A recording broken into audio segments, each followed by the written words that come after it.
Not gonna lie, I hate miscommunication, the miscommunication trope, but I wish it would have happened in this book just so something interesting would happen.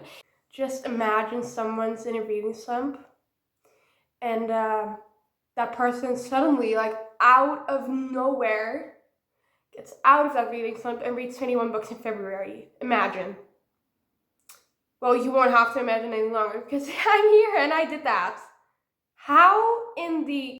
Hi, my name's Sarah and I'm gonna do my February wrap up for 2023. And I read 21 books last month, so that is quite the amount. Certainly for someone who has been in a reading slump since November. Not in a reading slump any longer, I guess. That is my prediction. Let's hope I am correct, because I do not want to be in a reading slump any longer. Like, it's not fun. But yeah, I read 21 books, and this is the stack. It's tired, and it looks. This is the stack. These are not all of the books, because I still have some ebooks too that I want to discuss. But obviously won't have them in physical formatting, so I'll just show you a picture of them. There's really no specific order to things. I try to keep it a little bit in order, like not like thrown all over the place, but you know, bear with me. If I'm looking down, like right here, it's because my laptop is sitting right here, so I can look up the ratings, because I cannot remember all of the ratings of 21 books out of the top of my head. The first book that I read in February, that I actually started in January but finished in February, was Curse of the Wolf King by Tanya Odette. So this was a fun read. Like, it was really fun. Like, I liked the first half so much, and I really expected it to be a 5-star read too. That was a huge surprise to me, because I haven't had a 5-star read since about December, like around the middle of December, and that was Binding 13, and before that I didn't have a 5-star read since the summer. So I do not give away 5-star reads freely, so I really was excited for this to be a 5-star read. Ended up not being it, because the second half was kind of boring. It felt kind of flat. Nothing really happened. That was disappointing, because I expected more tension, more pining, more banter, and that just didn't feel like it was happening at that time for the second half of the book. Did annotate it, and I wrote in it too. Don't know if you can see that, but you know, it was still a good book. It was still a fine book. So this is Beauty and the Beast retelling, and instead of the beauty breaking the beast his curse, it's the beauty trying to find someone who can break the beast's curse. So that's a very interesting concept, very interesting twist to the original story, and I think the story was sounded very intriguing, but the execution of it didn't turn out as well as I hoped it would be. Did give this 4 stars, so it was still good, but the second half just wasn't as good as the first half was. So I would rate the first half 5 stars, obviously, and the second half like 3.5 stars, somewhere in between 3 and 3.5, somewhere there. Whoa. That's how I put my forehead on display right now. So then we have Taking in Dani Brown. This is the Brown Sister series. The first book is Get a Life, Chloe Brown. And then the third book is Act Your Age, Eve Brown, if I'm correct. And I haven't read Act Your Age, Eve Brown yet, but I have read the second book in the series, which I'm going to talk about right now. So I read the first book in the series, so Chloe's book. I read that in the summer and I really enjoyed that, but I enjoyed this book overall more, but I did enjoy the relationship in the first book more than I did in this book. The relationship was still good, the smell was still fine, it was still okay book. I still gave 4 stars, but it just wasn't the relationship wasn't as cute as I expected it to be. Like, I wasn't swooning. And what I expect from a romance author is, especially Talia Hibbert, is to leave me swooning, and that just didn't happen with this book. I feel like that will happen in the third book in the series, which I will definitely get to soon, but it just didn't happen in this book. It was still a cute relationship, like it was still fine, it was still good, but I just didn't have that feeling for me, like the good feeling. Then I read Slammed, but I am going to be talking about Point of Retreat and This Girl too, because I want do not want to talk about them separately because I do not feel like I can talk a lot about Point of Retreat and Discworld without giving any spoilers. So I'll talk about them together as a whole. So first off, we have Slam, which is the first book in the series. It's by Colleen Hoover, and oh, my laptop turned off. And this book hurts. Like, the ending hurt. I was crying. It kind of hurt. I did not expect that. Like, I know Colleen Hoover writes books that are like have some traumatic things to it, like some aspects to it that have some trauma or some serious subjects. But I have never actually really cried with a Colleen Hoover book before, like not, and that happened with this book, and it was a surprise because this is her debut, and I didn't expect her debut to be this good as it was. Like, my highest Colleen Hoover book that I rated was 5 stars. This was a solid 4-star read. Then we have Point of Retreat, which continues the story where Slam left off. There was just a lot of miscommunication in this book, and I did not enjoy that. And then eventually the miscommunication stopped around over halfway, and then a tragic thing happened, and I was like, oh, no! But it did happen. It did happen. So that put a stop to my, my thinking about giving this book a 3-star rating. I was really debating on giving this a 3-star rating because I was like, why is there so much miscommunication? I do not like miscommunication. But then that happened. I was surprised. I was happy, as weird as that may sound. And I was like, yeah, let's give this a 4-star review anyways. So I gave it 4 stars. And then last one is Discworld. This is just repetitive. This is like a repetitive book. It repeats the actions of Slammed in Will's point of view. So Slammed was in Laken's point of view since it's romance, and this book was in Will's point of view. But it was like the Slam book, but in Will's point of view. But we also got to see some extra content. But I would have liked to see more of the extra content instead of only the repeating actions of Slam that we already saw. It wasn't any different, in my opinion. So yeah, that was this series. Next up, I reread a book, and it was Let It Burn by Tracy Deonn. I originally rated this one at 4.5 stars, and I was devastated that the second book hadn't come out yet. Back when I read it in 2021, August of 2021, I think. So I was devastated. But now that I got Bloodmarked and I'm 200 pages in, I'm not liking it. And upon reading this one for the second time, didn't even really like it. I cannot understand how someone can really hate this book, but I cannot understand how someone will dislike this book, which I didn't understand the first time around when I was reading it. I was like, how can anyone dislike this? Yeah, well, Sarah, future me, I did not really like it. So, I rated the book 4 stars the second time when I was reading it, but I should have given it like 3.5 stars because I was a little bored at times. It felt a little flat. No, not flat. It felt a little like long.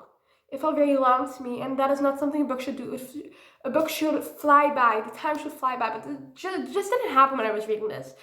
So that was disappointing. This is actually like kind of a story that I did like back at that time, and I wouldn't have really picked up now because I'm not into fantasy any longer, and like a lot of high fantasy any longer, and I feel like this is a high fantasy. So Bloodmarked even more than this one is. Like, this one is lighter, way lighter, and less information than Bloodmarked is, because Bloodmarked is just pages upon pages of information, in my opinion. But, you know, still a fine book. I would still recommend it, you know, if you like high fantasy and if you like magic, if you like a little bit of romance sprinkled into there. But not for me, for now. This video is going to be so damn long, let me tell you. Oh, I'm super happy because the rating of this book that I'm about to show you changed from 3.9 stars to 3.89 stars.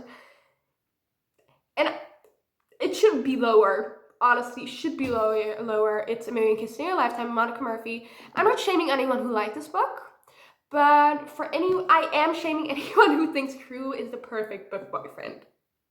Because he's not. He was constantly remarking on Ren's virginity, and I did not like. I was like, leave that poor girl alone.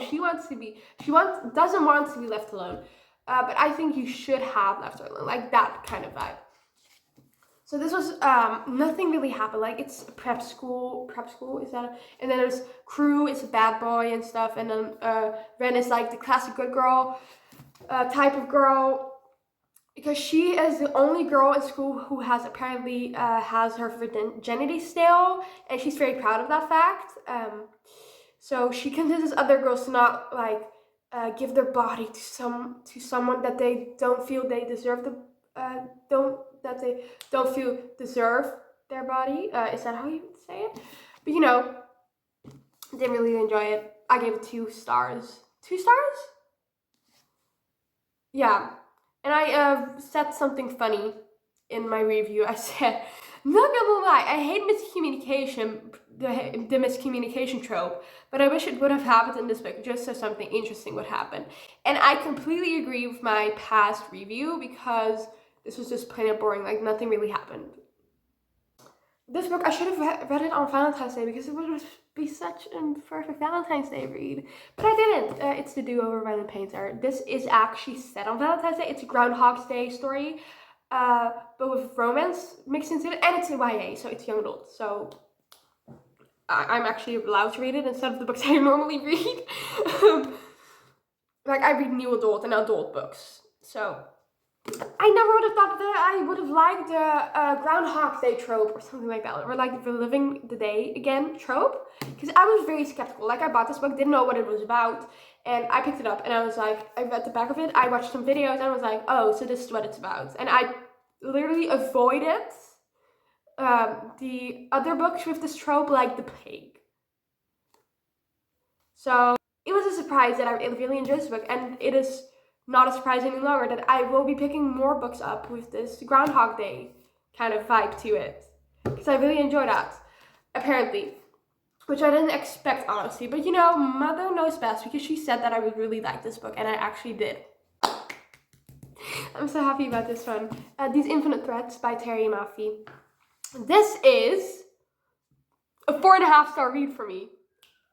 I didn't have any 5-star reads this month, or in January too, but this is 4.5 stars, because holy mother of shit, this was so good. I should mention, I did read This Woven Kingdom, I think around a year ago, and I didn't really enjoy it. Like, I thought the writing style was too difficult, and I was like, I think, yeah, I gave it 3.75 stars, but I should have given it 3 stars, because I really did not like it that much. Like, it was fine enough, but it wasn't my thing. But then I picked this one up, and I was a bit skeptical, because I was like, maybe, what if I don't like this one too? But I read it, and oh, it was amazing. It was extraordinary. It was fabulous.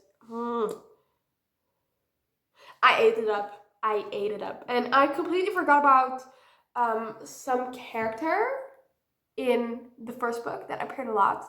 And I am completely invested in the story. Like, I cannot wait for the announcement of the 3rd book to come out, because I really want that 3rd book. I really want to know how things end, how things get along. I'm so excited for a 3rd book. Like, even though it's not out yet, even though there isn't even an announcement, even though it's not even Goodreads yet, I am so freaking excited, because this was so good. Right, so now we have The Bridge Kingdom by Danielle L. Jensen. Do not really remember what this was about, honestly. Like, I remember it was an assassin hired to kill a king, and then the girl falls in love with the king, and the king falls in love with the girl. That kind of trope, that kind of story. I give 3.5 stars, because I really enjoyed it. I read it in one day, but I do not I do not think that I should have read it in one day, because this is one of those books that you have to take your time with, in my opinion. Like, not like a lot of time, but just more than one day. Like, you have to spread it out over 2 days or 3 days time, in my opinion, if you could, because then you can literally absorb the information instead of just going through it like this, you know, or like this, because that is what happened when I read it. So I did enjoy it, you know, like, it was a fine story. I still will read the 2nd book and the 3rd book and the 4th book. But for now, I'll say 3.5 stars. Would recommend if you like fantasy. This wasn't too high of a fantasy This wasn't too high fantasy for me too. So it was fine. It was good. It was perfect for the mood that I was in. Aight. Ricochet by Krista and Becca Ritchie, if I'm correct. Okay, I read the Addicted to You. I read that a while back, and I didn't really like it. It doesn't say when I read it, but I didn't really like that, to be honest. It took me a while to read it, actually. Like, it took me about 2 weeks to get through because I didn't really like it. Like, it was heavy for me to read about something like that. Like, it was heavy for me to read about addictions in such a complicated way, in such a detailed way too. So I think the authors did a great job at expressing that, at showing that, but it just wasn't for me. But now I've decided to pick up Ricochet last month, and I really enjoyed that. I liked it way better than I did the first one, and that was a surprise to me. So I wanted to pick up the third book, right? Like, I wanted to buy it on my e-reader. Turns out it's not available in my country. So I'll have to wait till it's available, or I have to buy a paperback. So, well, what should I do? Because I've read the previous 2 books on my e-reader. So I do not know what to do now. But it was a good book. It continues the story where Addicted to You left off. And it was good. Also read it in one day. Ooh, alright. So this is One True Loves by Taylor Jenkins Reid. This was actually my first Taylor Jenkins Reid book I have ever read. I did own The Seven Husbands of Evelyn Hugo for a while, but I never read it. Like, I sold it because I didn't want to read it, because I do not know, like, I'm weird. But I read this one because I wanted to give Taylor Jenkins Reid another chance, and I felt really conflicted about this one. I do not think this was a great start to starting this author at all, because I felt really conflicted. This was my cousins keep sending me snaps. This was a good book, you know. Like, it was a good story. The writing style was good. I really enjoyed the story. Like, it didn't feel flat to me at all. But I felt really irritated, not angry, but irritated towards the decisions that Emma decided to make towards the end of the book. That's literally what it says in my review too. It was an enjoyable read. I will remember it, but I just felt irritated towards the decision that Emma made, and I didn't understand it. Like, I'm not gonna say it because that will be a spoiler, but I didn't understand what she was doing at that moment, what she was thinking, what she was going through. I was a little bit, no, this is not okay. But yeah, it was overall an enjoyable read. Like, it was fun. It's about the back from the dead trope, and that is always fun. Like, it's like a telenovela or like a soap opera. This video is gonna be so damn long. Thank You for Your Hide from the Light by Lucy Score. This is the second book in the Knockout series. Third book will be released at the end of this year, in September, around September. So that's not really the end, it's kind of the middle, but around the end. So I didn't really enjoy Things We Never Got Over, which is the first book in this series. That is the blue one, you know. If you know, you know. Didn't really enjoy it, honestly. Gave it 3 stars. Because the story was fine enough, writing style was fine enough, but I didn't really like Knox. I was irritated towards Knox for pretty much the whole entire book. So I was just picking this up, like, going for it. I'm just gonna go for it. And I was not disappointed at all. At all. I did say in my review that I felt like this was a 4-star read, but I may may change it later. I will not change it later because I feel like this is a pretty good book, and I feel like it deserves the 4 stars that I gave it. So we'll keep it on 4 stars. This is a Nash's POV, which Nash is the brother of Knox, and in Lena's point of view. And so Nash is in Lena's point of view, and Lena is the ex of Knox. Knox's ex back in college. They are friends now, if I'm correct. It was fun. It was a fun read. Okay, now we have another book. This was a thriller, actually. It's 13 by Steve Kavanagh. Ooh, meh. This is like court politics story. Like it's court politics. It's court. It's basically just court. It's a book set in court. This is actually the fourth book in the series, and I haven't read the other books in the series. This was the first book in the series that I read. And honestly, I survived. Like, didn't miss. Like, I could have missed the other books in the previous books in the series because this could be fine as a standalone too. Because I was confused at some points.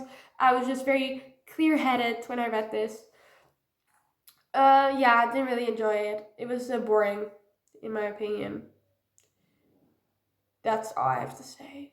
Still gave it 3 stars because I thought it was clever and stuff, but the writing style wasn't my thing, first of all, and second of all, the story itself also wasn't my thing. Like, it was interesting, but it didn't keep me on the edge of my seat or on the tip of my toes, you know, which I expected it to happen based on the storyline, where it is what it is about.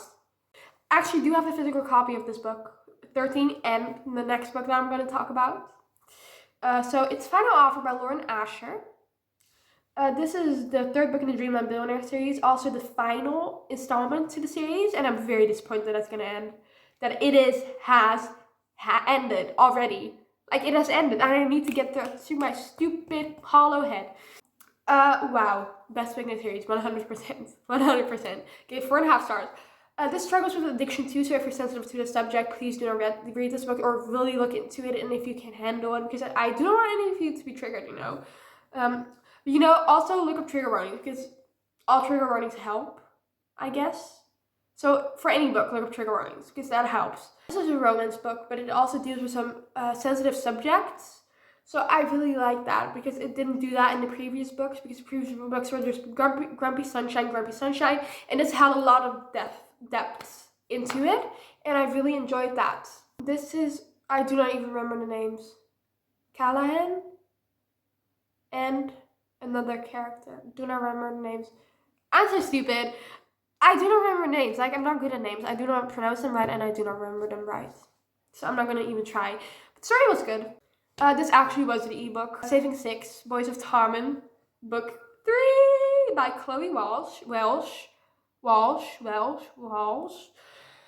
Average rating on Goodreads 4.64 stars. It's deserved, because this was a damn good book, and I wrote in my review that I was dead because I felt like I was dying. Like, I felt empty after I read this book, because of what Joey has to go through. It hurts so much. I was gravitating towards crying for multiple times in this book. It was deep. It was deep. It was sensitive. I'm sensitive, but this just hurt, and I was in debt for a moment, I felt like. I did read this in a few days' time. 2 days to be exact. And it was 700 pages, so I am proud of myself for doing that. It's also a romance. And the previous books are Binding 13, which I gave 5 stars, and Keeping 13, and then we have Saving 6 and Redeeming 6. And Redeeming 6 will come out in April or something like that. Or in March. This month. Wait, the end of March. At the end of March, the next book will come out. So I'm excited. I'm gonna buy it right away. Like, when it has arrived, when it has released, I'm gonna buy it right away. That's how I am thrilled to be reading this series, because it's just so good. The writing style is amazing. The romance in it is amazing. There's some smut. I feel like there is more smut in this book than there were in the previous books, but that doesn't matter because I like smut. Again, I'm sorry for a long video, like really, really sorry. Next one. Princess of Silva, Alexandra Christo. This has an average rating of 3.78, 9 stars, and I give 3.5 stars. I read To Kill Kingdom, which is set in the same world as Princess of Souls is. This is To Kill Kingdom, by the way. If you do not recognize the cover, then you haven't read it probably, or you do not know it probably.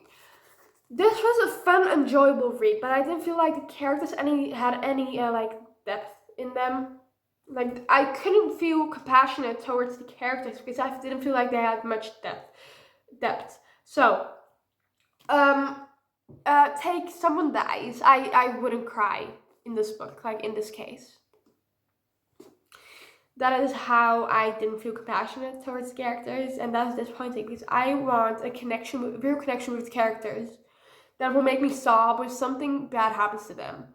Like, I want to live with the characters in that same world as they do, but that didn't happen in this book. I think I explained that right. And so that was disappointing. It is a Rapunzel retelling, and I love retellings, especially Rapunzel retellings, because I love Rapunzel, favorite Disney movie.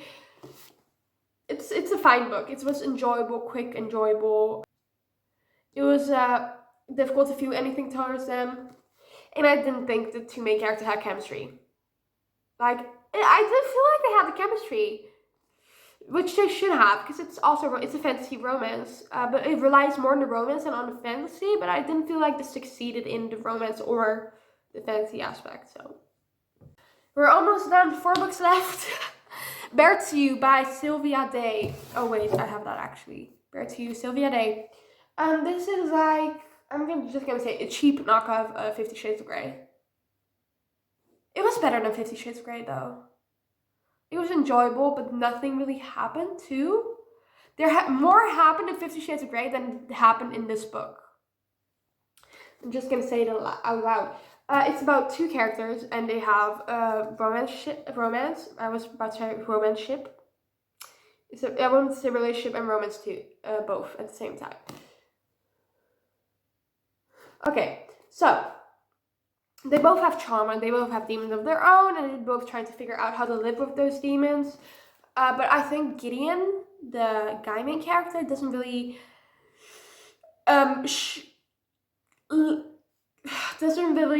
let's just say deal with those emotions that his trauma bring him good enough. And I understand everyone deals with stuff differently, but I didn't feel like this was very realistic. It could be, but didn't feel like it.